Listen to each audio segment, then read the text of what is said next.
Good morning. Om Shanti. जैसा कि हमने लास्ट सेशन में देखा कि हमारा अवचेतन मन बहुत पावरफुल होता है, तो हमें अपने अवचेतन मन की शक्तियों को जागृत करने से पहले मन और बुद्धि को अच्छे से समझना होगा कि हमारे मन और बुद्धि किस तरह से कार्य करते हैं।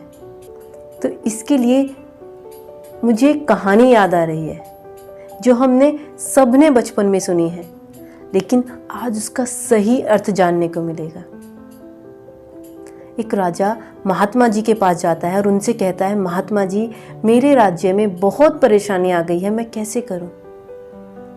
तो महात्मा जी राजा को एक बोतल देते हैं और कहते हैं, इसको अपने राज्य में जाकर ही खोलना। राजा अपने राज्य में आके उस बोतल को खोलते हैं तो उसमें से एक जिन्न प्रकट होता है और बोलता है, हुक्म कीजिए मेरे आका। राजा कहते हैं, मेरे राज्य में बहुत परेशानी आ गई है, उन्हें समाप्त कर दो।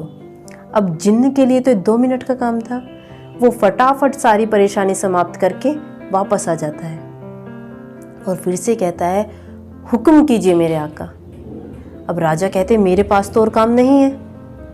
जिन्न कहता है, हुक्म कीजिए मेरे आका, नहीं तो मैं आपको खा जाऊंगा। राजा डर जाते हैं। अब घबराया हुआ राजा फिर से महात्मा जी के पास जाते हैं और बताते हैं कि जिन्न मुझे खाने के लिए बोल रहा है। तो महात्मा जी कहते हैं कि आप अपने आंगन में एक सीढ़ी खड़ी कर दो और जिन्न को बोलो, इस पे चढ़ और उतर। राजा आके जिन्न को उसी काम पे लगा देता है। अब जिन्न बार बार सीढ़ी चढ़ रहा है, उतर रहा है, चढ़ रहा है, उतर रहा है और राजा जिन्न से मुक्त हो जाता है। अब आप बोलेंगे, जिन्न इतना पावरफुल है, फिर वो राजा की बात कैसे मान रहा है? क्योंकि जिन्न पावरफुल है लेकिन उसके पास बुद्धि नहीं है। अगर राजा जिन्न से बोलता, मेरा महल ढहा दो, तो जिन्न एक बार भी नहीं सोचता उसे ढहाने से पहले, उसे तुरंत ढहा देता, क्योंकि उसके पास सोचने की शक्ति नहीं है। उसे जो आप कमांड दोगे वो ही वो कर देगा। सेम हमारा मन भी एक जिन्न की तरह है। आप मन को जिन्न मान लीजिए और बुद्धि को राजा और महात्मा जी को परमात्मा। अब आपको क्या करना है? अपने मन रूपी जिन्न को कमांड देनी है। उससे बोलना है, चल मेरे मन, सीढ़ी चढ़, परमात्मा के पास जा, वापस आ। परमात्मा के पास जा, वापस आ। जब आपका मन इस काम पे लग जाएगा तो उसे व्यर्थ का सोचने को ही कुछ नहीं मिलेगा।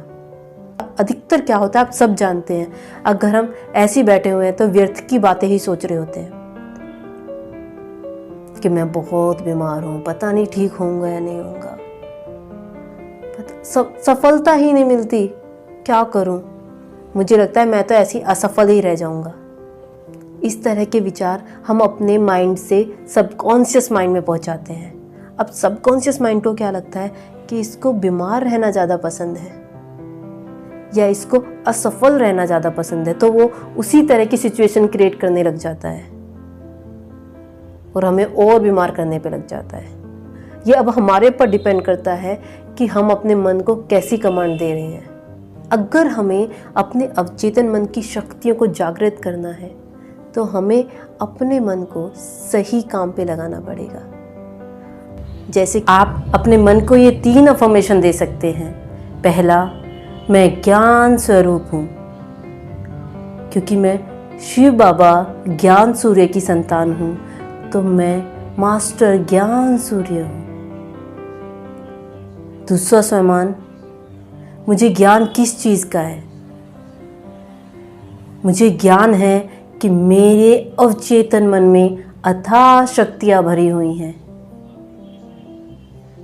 तीसरा स्वमान, मैं शांत स्वरूप आत्मा हूँ, मेरा मन बहुत शांत है।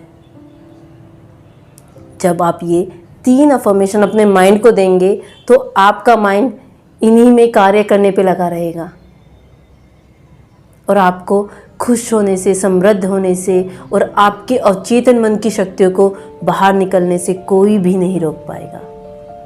आप ये ज़रूर करके देखिए। ओम शांति।